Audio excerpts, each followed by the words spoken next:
আল্লাহ আমার রব, এই রবি আমার সব। দামে দামে তন মনে তারি অনুভব।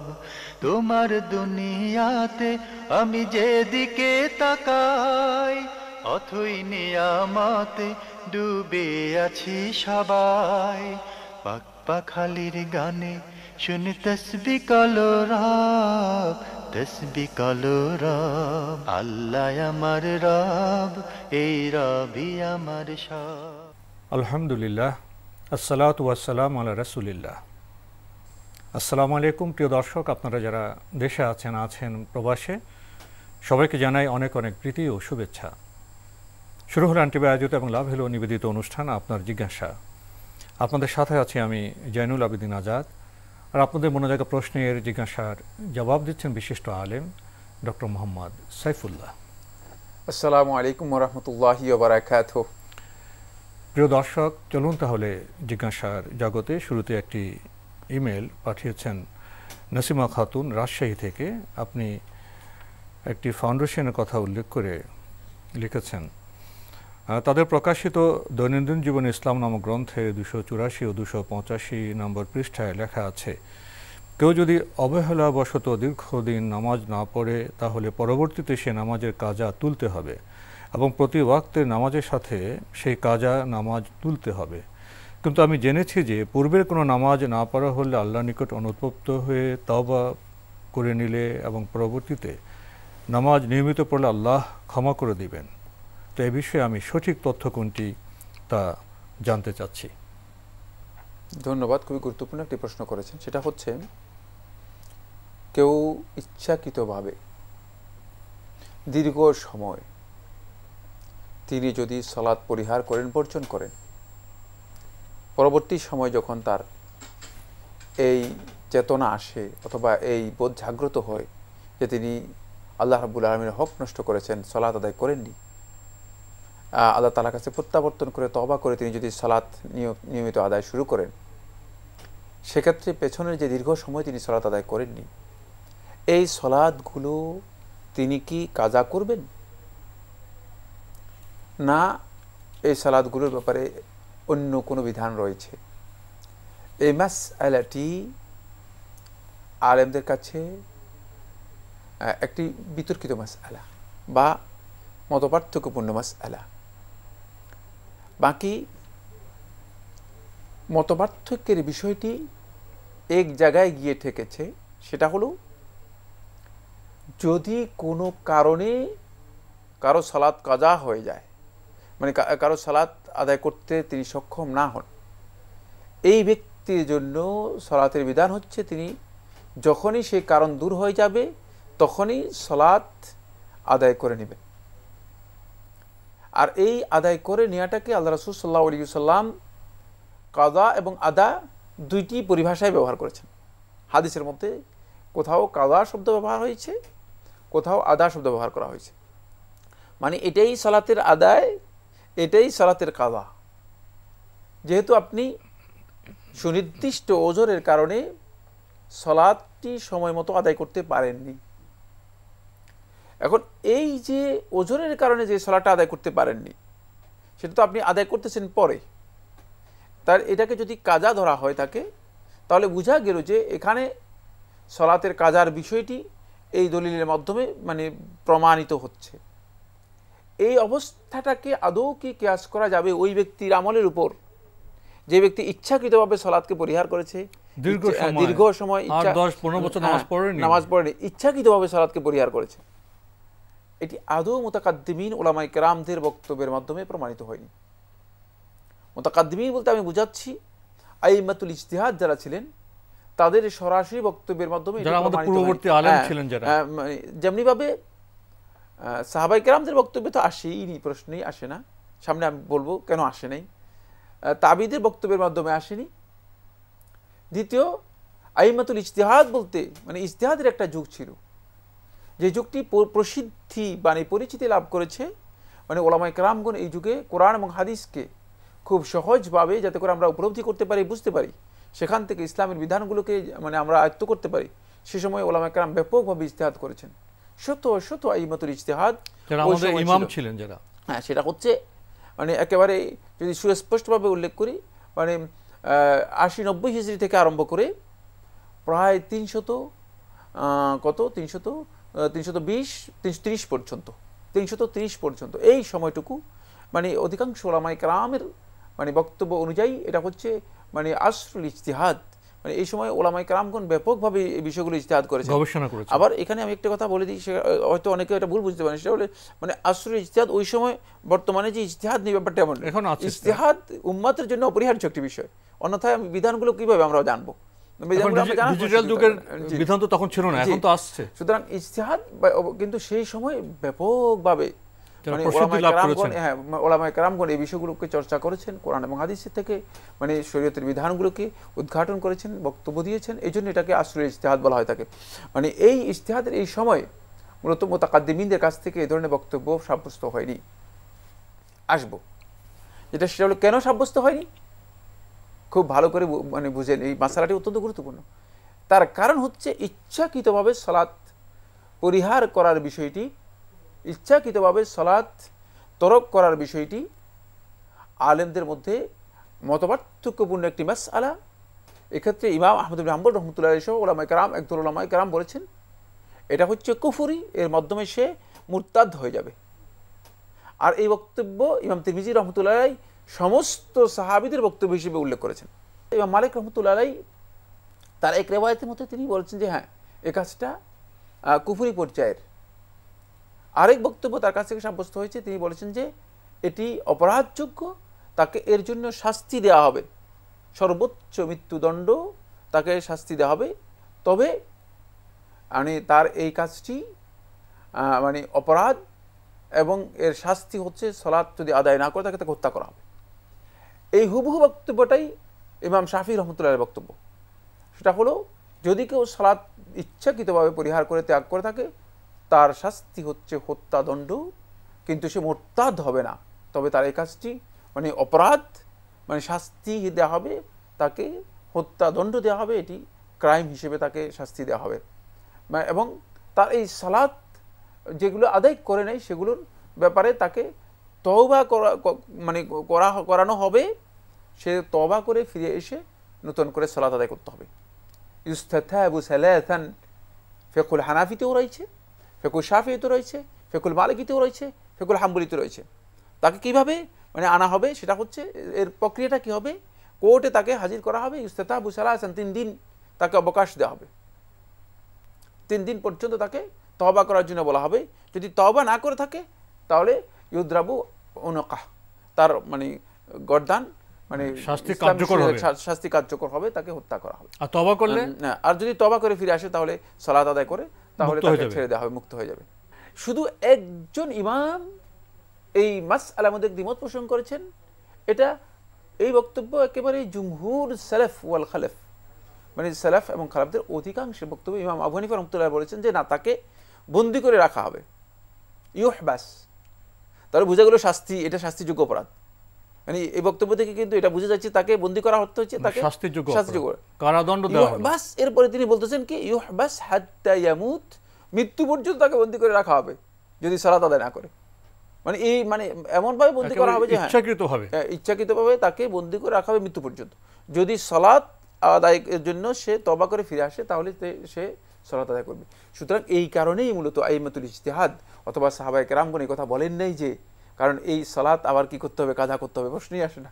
এই ব্যক্তির উপর কাজার সুযোগ নেই, কারণ এই তো আসলে কাজায়ের বিধানের মধ্যে পড়ে না, সে তো ভুলে সে তো ইচ্ছাকৃতভাবে সিদ্ধান্ত নিয়ে সালাত আদায় করে নেই, সে তো মানে ওজরের কারণে সালাত পরিহার করে নেই। তাই এই মাসআলাটি এখানে মানে গিয়ে ঠেকে গিয়েছে। সেটা হচ্ছে এই যে সমস্ত বন্ধুগণ এই মাসআলা দিয়েছেন তারা হয়তো এই বিষয়গুলো তাদের কাছে স্পষ্ট ছিল না। পরবর্তী সময় উলামায়ে কেরাম মনে করছেন যে এটাকে ওজরের কারণে সালাত তৈয়ার করার যে হুকুম, এর সাথে মনে হয় আন্দাজ করা যেতে পারে।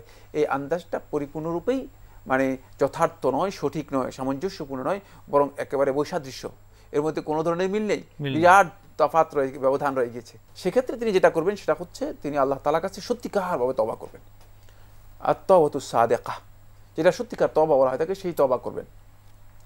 এরপরে তিনি তিনি তো জানেন তার নাকস কি রয়েছে, ত্রুটি কি রয়েছে, ঘাটতি কি রয়েছে।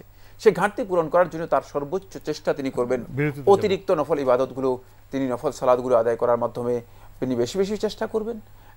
যে ঘাটতিগুলো হয়েছে সেই ঘাটতিগুলো পূরণ করার জন্য আল্লাহ রাব্বুল আলামিন ইচ্ছা করলে তার ওই ঘাটতিগুলোকে, তার এই নফল থেকে আল্লাহ সুবহানাহু ওয়া তাআলা কিয়ামতের দিনে আল্লাহর বান্দাদের মানে নফল ইবাদতগুলো থেকে ফরজ ইবাদতগুলোর ঘাটতি আল্লাহ তাআলা পূরণ করে নেবেন মর্মে রাসূলুল্লাহ সাল্লাল্লাহু আলাইহি ওয়াসাল্লামের সহিহ হাদিস সাব্যস্ত হয়েছে। আল্লাহ আমার রব, এই রবই আমার সব। আল্লাহ আমার রব, এই রবই আমার সব। আমরা খুবই গুরুত্বপূর্ণ কথা শুনছিলাম আপনার কাছ থেকে নামাজ কাজা প্রসঙ্গে, ইচ্ছাকৃতভাবে নামাজ না পড়া প্রসঙ্গে। এখানে শরীয়তের বিধান কার্যকর করার বিষয় এসছে, শাস্তির কথা এসছে। এখন ইসলামী যে শরিয়ার বিধান, সেটার জন্য তো ইসলামী খেলাফতের প্রয়োজন হবে। বা আমরা যদি বিচ্ছিন্নভাবে একটি মাসলা শুনে কোথায় কিছু লোক একত্রিত হয়ে বা কোথায় একটি অঞ্চলে একত্রিত হয়ে আমরা আবার এই মাসলা নিয়ে চর্চা করি, বিধান কার্যকর করতে যাই, তখন কি অবস্থা হবে? শরীয়তের যে সমস্ত বিধানগুলো হুদুদের সাথে সম্পৃক্ত, মানে সরাসরি দণ্ডবিধির সাথে সম্পৃক্ত, এগুলো কোনো ব্যক্তির মানে বাস্তবায়নের দায়িত্ব নেই। এটা অথরিটি মানে কর্তৃপক্ষ লাগবে। এই কর্তৃপক্ষ সরকার, কর্তৃপক্ষ কেউ নিজে গোষ্ঠী বা কোনো মহল নয়। বিশেষ করে মানে হত্যার যে বিধানগুলো রয়েছে এগুলো সুপ্রিম পাওয়ার যার কাছে রয়েছে, মানে যিনি একেবারেই সরকার প্রধান হবেন, তার নির্দেশনার সাথে সম্পৃক্ত, তার বিচার ব্যবস্থা, তার নির্দেশনার সাথে সম্পৃক্ত। সুতরাং এক্ষেত্রে কোর্ট থেকে যখন ফয়সালা করা হবে, কোর্ট মানে কোর্টের মাধ্যমে আসতে হবে। এটা এমনি আন্দাজে মৌখিকভাবে কেউ বিচার করে কোথায় ফতোয়া কেউ দিয়ে দিলেন না, কোনো গোষ্ঠী বা কোনো একটা মাদ্রাসা থেকে কোনো একটা প্রতিষ্ঠান থেকে, এটা ফতোয়া ভিত্তিক বক্তব্য নয়। এটা ততক্ষণ পর্যন্ত কার্যকরী হবে না যতক্ষণ পর্যন্ত সুপ্রিম অথরিটির কাছে না যাবে। সুপ্রিম অথরিটি যখন এলাউ করবে, কর্তৃপক্ষ যিনি আছেন, এবং সেক্ষেত্রে সুপ্রিম অথরিটির মাধ্যমে যদি এটি এলাউ করা হয়ে থাকে, তাহলে তাকে এই দণ্ডবিধিতে শাস্তি দেওয়া হবে। নাসিমা খাতুন, আপনি আরও জানতে চেয়েছেন, আজান শোনার সময় মেয়েদের মাথায় কাপড় দেওয়ার বৈধতা কতটুকু? মেয়েদের মাথার উপর কাপড় দেওয়া এটি শালীনতার, সৌন্দর্যের বিষয়। তিনি যদি ঘরে থাকেন এটা বাধ্যতামূলক বিষয় নয়, কিন্তু তিনি মানে আজান শোনা অবস্থায় মাথায় কাপড় দিতে হবে, এটা মানে শরীয়তের বিধানের সাথে তেমন সামঞ্জস্যপূর্ণ বক্তব্য নয়। এটা হচ্ছে মানে এটার সাথে শরীয়তের বিধানের কোনো সম্পর্ক নেই, বরং মানে মাথায় কাপড় দেওয়ার বিধানটি এমনি আদব, সবচেয়ে একটা ভালো সুন্দর ব্যাপার। সবসময় মাথায় কাপড় দেওয়া, বিশেষ করে মহিলাদের চুল একটা সৌন্দর্যের একটা নিদর্শন। সুতরাং এটাকে মানে খুলে ব্যাপকভাবে মানে মাথায় কাপড় দিলেই তারা সম্মানিত হয়, এটা তার শালীনতার পরিপন্থী, এটাকে তাকে মানে অন্যদিকে নিয়ে যেতে পারে। খুবই গুরুত্বপূর্ণ বিষয় অবগত হলাম। প্রিয় দর্শক, আমাদের হাতে আরও একটি ইমেল পাঠিয়েছেন। তাজিন সুরভি লিখেছেন, আমি আপনাদের অনুষ্ঠান নিয়মিত দেখে আমার খুব ভালো লাগে। আমার প্রশ্ন হলো, আমি গত বছরে অর্থাৎ 2019-এ রমজানের 27টি রোজা রাখতে পারিনি অসুখের কারণে। সেই রোজাগুলো এবছরের অর্থাৎ 2020-এ রমজানের আগে 17টি রেখেছি। বাকি রোজাগুলো কি এবছরের অর্থাৎ 2020-এর রমজানের পরে পরবর্তী রমজানের আগে রাখতে পারবো? ধন্যবাদ, আপনাকে একটি প্রশ্ন করেছেন। রাখতে পারবো, রাখতেই হবে আপনাকে, কারণ আপনার উপর তো আল্লাহ তাআলার হক রয়ে গিয়েছে। ফাদাইনুল্লাহি আহাক্কু বিল কাদা, আল্লাহ তাআলার ঋণটাকে আগে আদায় করে দেয়, এটা হচ্ছে মানে হক, অধিকার। আল্লাহ তাআলার ঋণটা আগেই আদায় করতে হবে। সুতরাং আপনি অবশ্যই চেষ্টা করবেন যথাসম্ভব আল্লাহ তাআলার এই ঋণটা আপনার পরিশোধ করে দিতে। এই ঋণটা পরিশোধ করার জন্য চেষ্টা করবেন যত দ্রুত সম্ভব। আপনি ডেট ডিলে করেছেন, উচিত ছিল যেটা সেটা হচ্ছে রমাদানের আগেই আপনাকে আদায় করা। রমাদানের আগে তো আপনার জন্য অনেক দিন, মানে 27 দিন নয়, আপনার জন্য অনেক দিন ছিল। আপনি 330 দিন পেয়েছেন, 330 দিনের মধ্যে আপনি 27 দিন বের করতে পারেননি, তাহলে বোঝা গেল যে আপনার কিছুটা খামখেয়ালি ছিল। এই জন্য আপনি খুব দ্রুত বাকি 10 দিন আদায় করে দেওয়ার জন্য চেষ্টা করুন। আগামী রমজানের আগে আদায় করে দেওয়ার চেষ্টা করুন। রেখে দেওয়ার অবশ্যই তার উপর এটা হক থেকে যাবে। জি, রেখে দেওয়ার চেষ্টা করবেন, ইনশাল্লাহ আপনি রাখতে পারবেন। আপনার আরেকটি প্রশ্ন হলো, সূরা মুলক, সূরা কাহফের ফজিলত পেতে হলে কি 5 ওয়াক্ত নামাজ ও পড়ার শর্ত আছে? অবশ্যই শর্ত, অবশ্যই শর্ত। কারণ হচ্ছে মানে সালাত এটা হচ্ছে ইমানের প্রতিরক্ষা। সুতরাং সালাত বাদ দিয়ে যদি আপনি মানে ফজিলত মানে নিতে চান, মানে এটা হচ্ছে এমন যে আপনি ডিউটি বাদ দিয়ে আপনি বোনাসের জন্য যান, এটা তো কোনোভাবেই জায়েজ নেই, কেউ দেবে না আপনাকে। ডিউটি করেন নাই পুরা মাস, এরপরে মাসের শেষে এসে আপনি অফিসারের কাছে বলছেন যে অফিসার আমার বোনাসটা দেন, বলে তুমি কে? এখন অফিসের খাতা নাম আছে, নাম থাকতে হবে তো। নাম তো নেই, তুমি কে? বলে যে আমি তো মানে এই অফিসে একসময় ছিলাম, বা একটা কিছু বললেন, এগুলো আসবে না। কারণ অফিসে মানে অফিসের মূল কর্মচারীর যে দায়িত্ব, সে দায়িত্ব পালন করাটা হচ্ছে প্রথম কাজ। আগে আপনি অফিসের কর্মচারী এনলিস্টেড হতে হবে। আপনি এখানে এনরোলড কিনা, আপনি তো সলাতের মাধ্যমে এনরোলড করবেন, সেটা করতে পারেননি, খাতার নাম থাকতে হবে, নাম থাকতে হবে। জি প্রিয় দর্শক, আমরা মাঝে মাঝে খুবই ছোট ছোট প্রশ্নের মধ্যে অনেক বড় গভীর বিষয় পেয়ে যাই। আপনাদের ধন্যবাদ, এবং আরও ধন্যবাদ দেব যদি আমরা সবাই সচেতন থাকতে পারি। এই ইমেলটি পাঠিয়েছেন শাহরুখ হোসেন তন্ময়। আপনার আগের ইমেল আরও প্রশ্ন রয়ে গেছে। আপনি লিখেছেন, হাদিসে আছে কোনো অপরাধ দেখলে তা সাধ্যমতো প্রতিরোধ করা উচিত, এক্ষেত্রে অন্তর দিয়ে ঘৃণা করা হলো সর্বনিম্ন স্তরের ঈমান। তাহলে কি যারা এ কাজও করবে না তারা ইসলাম থেকে বের হয়ে যাবে? আর যারা ওই অপরাধটি করছে বা সমর্থন করছে তারা তো ঘৃণা করছে না, তাহলে তারা ইসলামের গণ্ডের ভিতর থাকবে? অনেক কঠিন, অনেক দীর্ঘ একটি প্রশ্ন করেছেন। হয়তো তিনি মনে করেছেন যে খুব সহজ প্রশ্ন করেছেন, আসলে সহজ প্রশ্ন নয়। যে হাদিসটি সহিহ মুসলিমের মধ্যে এসেছে, মান রাআ মিনকুম মুনকারান ফালিয়ুগাইয়িরু বিয়াদিহি, তোমাদের মধ্যে যে ব্যক্তি কোন একটি গর্হিত খারাপ কাজ দেখবে, ফালিয়ুগাইয়িরু বিয়াদিহি, সে যেন তার হাত দিয়ে এটাকে পরিবর্তন করে, মানে তার সামর্থ্য অনুযায়ী, শক্তি অনুযায়ী সেটাকে পরিবর্তন করার জন্য চেষ্টা করবে। ফামান লাম ইয়াস্তাতি, যার পক্ষে সম্ভব হবে না, ফাবিলিসানে, তাহলে তার বক্তব্যের মাধ্যমে, কথার মাধ্যমে সেটাকে পরিবর্তন করার জন্য চেষ্টা করবে। ফামান লাম ইয়াস্তাতি, যে এটাও করতে পারবে না, ফাবে কালবিহি, তাহলে অন্তরের মাধ্যমে এটাকে পরিবর্তন করার জন্য চেষ্টা করবে। ওয়াযালিকা আযআফুল ঈমান, আর এটা হচ্ছে ঈমানের একেবারে দুর্বল অবস্থা, দুর্বল অবস্থা।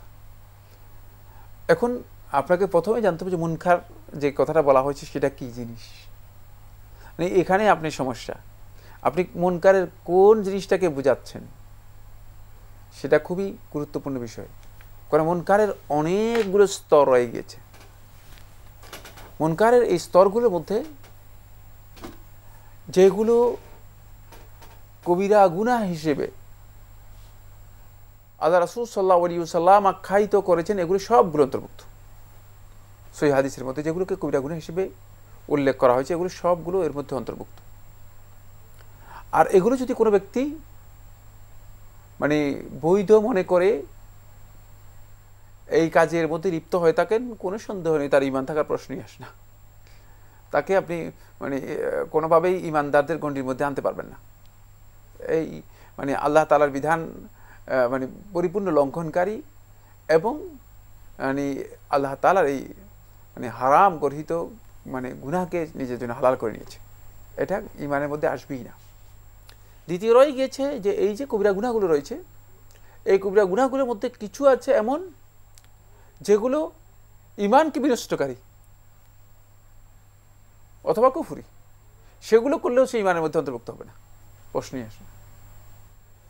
আবার কিছু আছে এমন যেগুলো ঈমান বিনষ্টকারী নয়, কিন্তু কেউ যদি সেই কাজগুলো মানে ইচ্ছাকৃতভাবে করে তাহলে তার একটা হুকুম, আর যদি সে না জেনে মূর্খতাবশত অথবা অনিচ্ছাকৃতভাবে করে তাহলে তার আরেক হুকুম। মানে হুকুমের মধ্যে পার্থক্য রয়েছে।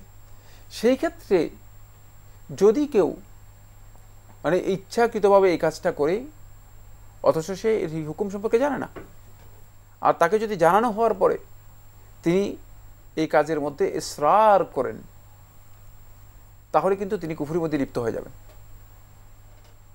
ইসরার হচ্ছে কন্টিনিউ করেন, মানে তাকে বলা হয়েছে ভাই এই কাজটা কুফরি বা এই কাজটা হারাম, এটা সহিহ হাদিসের মাধ্যমে সাব্যস্ত হয়েছে, তারপরেও যদি তিনি ইসরার করেন ইচ্ছাকৃতভাবে, তাহলে এর অর্থ হচ্ছে তিনি আসলে এটাকে অব্যাহত রাখছেন কাজটা, উদ্দেশ্য। তাহলে বুঝা যাচ্ছে যে তিনি আসলে এটাকে এমন এক পর্যায়ে নিয়ে গেছেন, ইস্তেগফার করতেছেন, আল্লাহর বিধানের সাথে তিনি উপহাস করতেছেন, ঠাট্টা করতেছেন। সুতরাং এটা জুমহুর ওলামায়ে কেরামের মতে, এবং কি ফতোয়ার সমস্ত কিতাবের মধ্যে এটাকে কুফরি পর্যায়ে ধরা হয়েছে, এটা কুফরি পর্যায়ে চলে যাবে।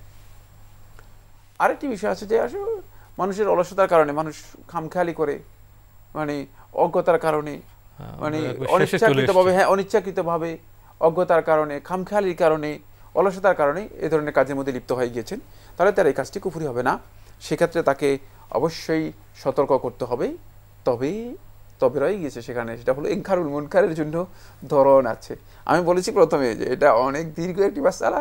এই বিষয়ের উপর শেখুল ইসলাম ইবনে তাইমিয়া রহমাতুল্লাহ আলাইহি একটি কিতাব লিখেছেন, কিতাবুল হিসবা। যিনি প্রশ্ন করেছেন তিনি যদি পড়ার মতো যোগ্যতা রাখেন, আমি অনুরোধ করব আপনি কিতাবুল হিসবা পড়ে নেবেন। এই বিষয়ের উপর এই যুগে, বর্তমান যুগে প্রায় শতাধিক কিতাব লেখা হয়েছে, একটি দুটি নয়, শতাধিক কিতাব লেখা হয়েছে। যাই হোক, আপনি শুধু কিতাবুল হিসবা যদি পড়তে পারেন তাহলে আপনার জন্য যথেষ্ট হয়ে যাবে। আর যদি সেটাও সম্ভব না হয়, আপনি এই হাদিসটি মানে সহিহ মুসলিমের যে ব্যাখ্যা গ্রন্থ রয়েছে, ব্যাখ্যা গ্রন্থের মধ্যে দেখে নিতে পারেন, বিস্তারিত আলোচনা রয়েছে।